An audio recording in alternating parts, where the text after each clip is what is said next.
ಓಂ ನಮಃ ಸೂರ್ಯಾಯ ಚಂದ್ರಾಯ ಮಂಗಳಾಯ ಬುಧಾಯ ಚ ಗುರು ಶುಕ್ರ ಶನಿಭ್ಯಶ್ಚ ರಾಹುವೇ ಕೇತವೇ ನಮಃ.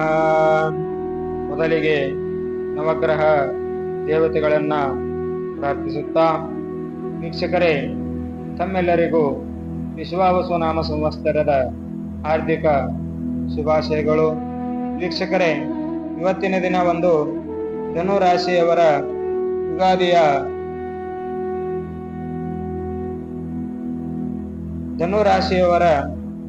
ಈ ಒಂದು ಯುಗಾದಿಯಿಂದ ವರ್ಷ ಫಲಗಳು ಯಾವ ರೀತಿಯಾಗಿರುತ್ತದೆ, ಈ ವರ್ಷ ನಿಮಗೆ ಯಾವುದರಲ್ಲಿ ಆಸಕ್ತಿ ಹೆಚ್ಚಾಗಿರುತ್ತದೆ ಅಂತಕ್ಕಂಥದ್ದನ್ನ ತಿಳಿದುಕೊಂಡು ಬರೋಣ. ಮೊದಲಿಗೆ ಈ ಒಂದು ಧನುಸ್ಸು ರಾಶಿಯವರ ಸ್ವಭಾವಗಳು ಯಾವ ರೀತಿಯಾಗಿರ್ತದೆ ಅಂತಕ್ಕಂಥದ್ದನ್ನ ತಿಳಿದುಕೊಳ್ಳೋಣ. ನೋಡಿ ವೀಕ್ಷಕರೇ, ಈ ಒಂದು ಧನುಸ್ಸು ರಾಶಿಯವರು ಹೊಸ ಅನುಭವಗಳನ್ನು ಎದುರಿಸಲು ತುದಿಗಾಲಿನಲ್ಲಿ ನಿಲ್ಲುತ್ತಾರೆ. ಅಂದ್ರೆ ಇವರು ಯಾವುದಾದರೂ ಒಂದು ಹೊಸ ಅನುಭವಗಳನ್ನ ಎದುರಿಸಲು ಬಹಳ ಆಸಕ್ತಿಯನ್ನ ಹೊಂದಿರ್ತಾರೆ. ವಿದ್ಯೆ, ಆಧ್ಯಾತ್ಮ ಮತ್ತು ಹೊಸ ವಿಷಯಗಳನ್ನು ಕಲಿಯಲು ಬಹಳ ಆಸಕ್ತಿವಂತರಾಗಿರ್ತಾರೆ. ಹಾಗೂ ಸರಳತೆ ಮತ್ತು ಸತ್ಯಪ್ರಿಯತೆಯ ಇವರ ಮುಖ್ಯ ನಿರ್ಧಾರ ತೆಗೆದುಕೊಳ್ಳುವಲ್ಲಿ ಸ್ವತಂತ್ರರಾಗಿ ಇರಲು ಇಷ್ಟಪಡುತ್ತಾರೆ. ಅಂದ್ರೆ ಏನಪ್ಪಾ ಅಂತಂದ್ರೆ, ಇವರು ಸರಳತೆ ಮತ್ತು ಸತ್ಯಪ್ರಿಯತೆಯ ಕಡೆ, ಅಂದ್ರೆ ಯಾವುದೇ ಒಂದು ನಿರ್ಧಾರವನ್ನು ತೆಗೆದುಕೊಳ್ಳಾದ್ರೆ ಇವರು ಒಂದು ತಮ್ಮ ನಿರ್ಧಾರದಲ್ಲಿಯೇ ಇವರು ಮುಳುಗಿ ಹೋಗಿಬಿಟ್ಟಿರ್ತಾರೆ. ತಮ್ಮ ನಿರ್ಧಾರಕ್ಕೆ ಮಾತ್ರ ಇವರು ಗೌರವವನ್ನ ಕೊಡುವಂತವರಾಗಿರ್ತಾರೆ. ಯಾವ ಕೆಲಸವನ್ನು ಮಾಡಿದರೂ ಅದರಲ್ಲಿ ಶ್ರದ್ಧೆ ಮತ್ತು ಪ್ರಾಮಾಣಿಕತೆಯನ್ನ ತೋರ್ತಕ್ಕಂಥದ್ದು ಬಹಳ ಒಂದು ಇಷ್ಟಪಡ್ತಾ ಇರ್ತಾರೆ. ಹಾಗೂ ಇವರು ಕೇವಲ ಉದ್ದೇಶದ ಮೇಲೆ ದೂರ ಹೋಗಿ ಆಳವಾದ ಯೋಜನೆಯಿಂದ ದೂರವಿರುವುದು. ಅಂದ್ರೆ ಏನಪ್ಪಾ ಅಂತಂದ್ರೆ, ಯಾವುದೇ ಒಂದು ಉದ್ದೇಶದಿಂದ ಯಾವುದಾದ್ರೂ ಕೆಲಸ ಮಾಡುವಾಗ ಆ ಕೆಲಸದಲ್ಲಿ ಒಂದು ತೊಂದರೆಗಳು ಅನುಭವಿಸಿದ್ರು ಕೂಡ ಯಾರ ಹತ್ರನೂ ಹೇಳಿಕೊಳ್ಳದೆ ತಮ್ಮಷ್ಟಲ್ಲಿ ತಾವೇ ನೋವನ್ನ ಪಡೆಯತಕ್ಕಂಥದ್ದು. ಹಾಗೂ ಹೆಚ್ಚು ನೇರವಾಗಿರುವುದರಿಂದ ಇತರರಿಗೆ ಬಹಳಷ್ಟು ಕಷ್ಟಗಳು ಆಗ್ತಕ್ಕಂಥದ್ದು. ಅಂದ್ರೆ ಇವರು ಬಹಳ ನೇರವಾಗಿ ಇರ್ತಾರೆ. ಯಾವುದೇ ಒಂದು ವಿಚಾರವನ್ನು ಕೂಡ ನೇರವಾಗಿ ಹಂಚಿಕೊಳ್ಳುವುದು, ನೇರವಾಗಿ ಮಾತನಾಡುವುದು, ನೇರವಾಗಿ ಇರ್ತಕ್ಕಂಥದ್ದು. ಈ ಒಂದು ಸ್ವಭಾವ ಏನಾಗ್ತದಪ್ಪ ಅಂತ ಹೇಳಿದ್ರೆ, ಇವರು ಎದುರಿಗೆ ಇರ್ತಕ್ಕಂಥವರಿಗೆ ಬಹಳಷ್ಟು ನೋವು ಮಾಡ್ತಕ್ಕಂಥದ್ದು, ಬಹಳಷ್ಟು ಸಿಟ್ಟು ಕೊಡ್ತಕ್ಕಂಥದ್ದು. ಅದೇ ರೀತಿಯಿಂದ ಇವರಿಗೆ ಮನಸ್ತಾಪಗಳು ಆಗ್ತಕ್ಕಂಥದ್ದು.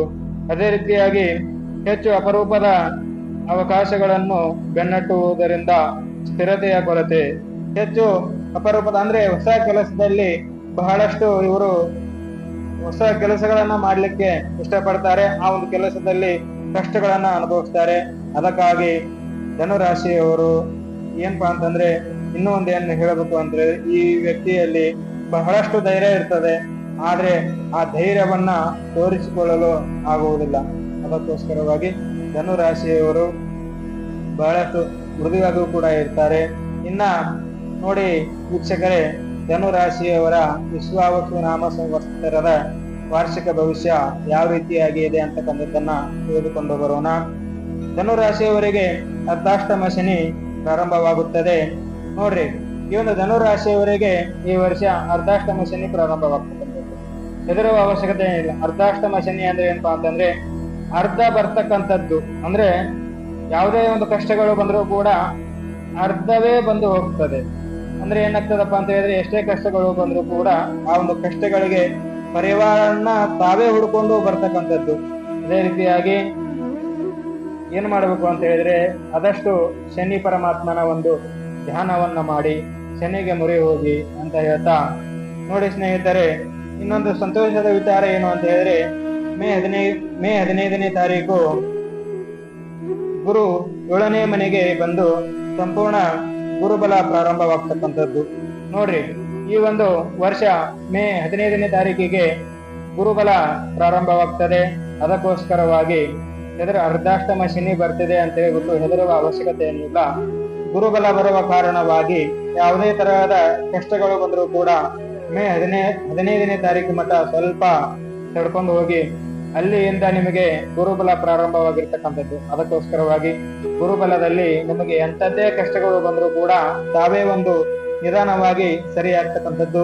ಇನ್ನ ಗುರುಬಲದಿಂದ ಒಂದು ನಿಮ್ಮ ಕುಟುಂಬದಲ್ಲಿ, ನಿಮ್ಮ ಒಂದು ಕೆಲಸದಲ್ಲಿ, ವಿದ್ಯಾಭ್ಯಾಸದಲ್ಲಿ, ವೃತ್ತಿಯಲ್ಲಿ, ಯಾವುದೇ ಒಂದು ಉದ್ಯೋಗದಲ್ಲಿ ಆಗಿರ್ಬೋದು, ಎಲ್ಲದರಲ್ಲೂ ಕೂಡ ಯಶಸ್ಸನ್ನ ಕಾಣ್ತಕ್ಕಂಥದ್ದು. ಮೇ 20ನೇ ತಾರೀಕು ರಾಹು ಮತ್ತು ಕೇತು ಗ್ರಹಗಳು ಸ್ಥಾನ ಪಲ್ಲಟವಾಗ್ತಾ ಇರ್ತಕ್ಕಂಥದ್ದು. ಏನಪ್ಪಾ ಅಂತಂದ್ರೆ ರಾಹು 3ನೇ ಮನೆಯಲ್ಲಿ, ಕೇತು 9ನೇ ಮನೆಯಲ್ಲಿ ಇರುವುದರಿಂದ 18 ತಿಂಗಳುಗಳ ಕಾಲ ಕಾಳಸರ್ಪ ದೋಷ ಕಾಣಿಸಿಕೊಳ್ತಕ್ಕಂಥದ್ದು. ಹೆದರುವ ಅವಶ್ಯಕತೆ ಏನೂ ಇಲ್ಲ. ಈ ಒಂದು ಕಾಳಸರ್ಪ ದೋಷ ಅಷ್ಟೇನು ಭಯಂಕರವಾಗಿ ಇರುವುದಿಲ್ಲ, ತಕ್ಕ ಮಟ್ಟಿಗೆ ಇರ್ತಕ್ಕಂಥದ್ದು. ಅದಕ್ಕೋಸ್ಕರವಾಗಿ ನೀವೊಂದು ಏನ್ ಮಾಡ್ಬೇಕು ಅಂತ ಹೇಳಿದ್ರೆ, ದುರ್ಗಾ ಮಾತೆಗೆ ಮೊರೆ ಹೋಗುವುದರಿಂದ ಈ ಒಂದು ಕಾಳಸರ್ಪ ದೋಷದಿಂದ ಮುಕ್ತಿಯನ್ನ ಪಡೆದುಕೊಳ್ತಕ್ಕಂಥದ್ದು. ಅದೇ ರೀತಿಯಾಗಿ ಶಿಕ್ಷಣದಲ್ಲಿ ನೋಡುವುದಾದರೆ ಎಲ್ಲವೂ ಕೂಡ ಯಶಸ್ಸು ಆಗ್ತಕ್ಕಂಥದ್ದು. ಅಂದ್ರೆ ಗುರುಬಲ ಪ್ರಾರಂಭವಿರುವುದರಿಂದ ಈ ಒಂದು ಶಿಕ್ಷಣದಲ್ಲಿ ಬಹಳಷ್ಟು ಉನ್ನತವಾದ ಶಿಕ್ಷಣವನ್ನ ಪಡೆದುಕೊಳ್ತಕ್ಕಂಥದ್ದು, ಉನ್ನತ ಸ್ಥಾನಕ್ಕೆ ಹೋಗ್ತಕ್ಕಂಥದ್ದು. ಯಾವುದೇ ಒಂದು ಕ್ರೀಡೆಯಲ್ಲಿ ಆಗಿರಬಹುದು, ವಿದ್ಯಾಭ್ಯಾಸದಲ್ಲಿ ಆಗಿರಬಹುದು, ಇವರಿಗೆ ಒಂದು ಉನ್ನತ ಸ್ಥಾನ ದೊರೆಯತಕ್ಕಂಥದ್ದು. ಇನ್ನು ಯಾವುದೇ ಒಂದು ಉದ್ಯೋಗದಲ್ಲಿ, ಯಾವುದೇ ಒಂದು ಕೆಲಸದಲ್ಲಿಯೂ ಕೂಡ ಒಳ್ಳೆಯ ಶುಭ ಫಲಗಳು ಸಿಗ್ತಕ್ಕಂಥದ್ದು. ಅದೇ ರೀತಿಯಾಗಿ ಸರ್ಕಾರಿ ಹುದ್ದೆಗಳಿಗೆ ನೋಡುವುದಾದರೆ ಬಹಳ ಒಳ್ಳೆಯ ಫಲಗಳು. ಏನಪ್ಪಾ ಅಂತಂದ್ರೆ ಇಷ್ಟು ದಿನ ಏನು ನಿಂತಿರ್ತಕ್ಕಂತಹ ಎಲ್ಲಾ ಕೆಲಸಗಳು ಕೂಡ ಗುರುಬಲದಿಂದ ಈ ಒಂದು ಸರ್ಕಾರಿ ಕೆಲಸಗಳು ಮುಗಿಯತಕ್ಕಂಥದ್ದು. ಇನ್ನ ಇವರ ಒಂದು ಅಧಿಕಾರಿಗಳಿಂದ ಪ್ರಶಂಸೆಯನ್ನ ಪಡೆದುಕೊಳ್ತಕ್ಕಂಥದ್ದು. ಏನಕ್ಕೋಸ್ಕರ ಅಂದ್ರೆ ಗುರುಬಲ ಪ್ರಾರಂಭ ಇರುವುದರಿಂದ ಇವರಲ್ಲಿ ಆಸಕ್ತಿ ಜಾಸ್ತಿ ಆಗಿರ್ತದೆ, ಕೆಲಸದಲ್ಲಿ ನಿಷ್ಠೆ ಬಂದಿರ್ತದೆ. ಅದಕ್ಕೋಸ್ಕರವಾಗಿ ಬಹಳಷ್ಟು ಚೆನ್ನಾಗಿ ಕೆಲಸವನ್ನ ಮಾಡ್ತಾ ಇರ್ತಾರೆ. ಅದಕ್ಕೋಸ್ಕರವಾಗಿ ಈ ವರ್ಷ ಇವ್ರಿಗೆ ಏನಾಗ್ತದಪ್ಪ ಅಂತ ಹೇಳಿದ್ರೆ ಮೇಲಧಿಕಾರಿಗಳಿಂದ ಒಂದು ಏನಾಗ್ತದ ಅಂತ ಹೇಳಿದ್ರೆ ಮೆಚ್ಚುಗೆ ಸಿಗ್ತಕ್ಕಂಥದ್ದು. ಅದೇ ರೀತಿಯಾಗಿ ಈ ವರ್ಷ ಏನಾಗ್ತದಪ್ಪ ಅಂತ ಹೇಳಿದ್ರೆ ನಿಮಗೆ ಒಂದು ಒಳ್ಳೆಯ ಒಂದು ಗುಣಮಟ್ಟದಲ್ಲಿ, ಅಂದ್ರೆ ನಿಮ್ಮ ಒಂದು ಕೆಲಸದ ಆಧಾರದ ಮೇಲೆ ನಿಮಗೆ ವೃತ್ತಿ ಸಿಗ್ತಕ್ಕಂಥದ್ದು, ಹೆಚ್ಚಿನ ಪೋಸ್ಟ್ಗಳು ಲಭ್ಯವಾಗ್ತಕ್ಕಂಥದ್ದು.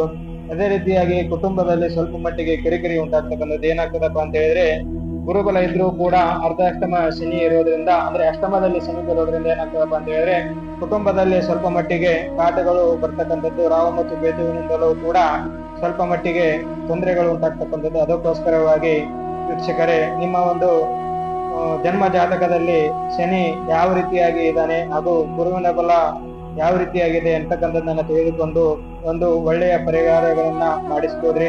ಏನಪ್ಪಾ ಅಂತಂದ್ರೆ ಈ ವರ್ಷ ನಿಮಗೆ ಗುರುಬಲ ಇರುವುದರಿಂದ ಬಹಳಷ್ಟು ಚೆನ್ನಾಗಿರ್ತಕ್ಕಂಥದ್ದು. ಸ್ವಲ್ಪ ಮಟ್ಟಿಗೆ ಕಷ್ಟಗಳು ಬರ್ತಾ ಇರ್ತದೆ. ಅದಕ್ಕೋಸ್ಕರವಾಗಿ ಏನ್ ಮಾಡ್ಬೇಕು ಅಂತ ಹೇಳಿದ್ರೆ ಆ ಕಷ್ಟಗಳನ್ನ ಎದುರಿಸಿ ಮೆಟ್ಟಿ ನಿಂತಾಗ ಬಹಳಷ್ಟು ಚೆನ್ನಾಗಿರ್ತಕ್ಕಂತಹ ಫಲಗಳು. ಅದೇ ರೀತಿಯಾಗಿ ನಿಮ್ಮೆಲ್ಲರಿಗೂ ಕೂಡ ಈ ಒಂದು ವಿಡಿಯೋ ಇಷ್ಟವಾದರೆ ಲೈಕ್ ಮಾಡಿ, ಶೇರ್ ಮಾಡಿ, ಸಬ್ಸ್ಕ್ರೈಬ್ ಮಾಡಿ ಅಂತ ಹೇಳ್ತಾ ತಮ್ಮೆಲ್ಲರಿಗೂ ಕೂಡ ಶರಣಾರ್ಥಿಗಳು.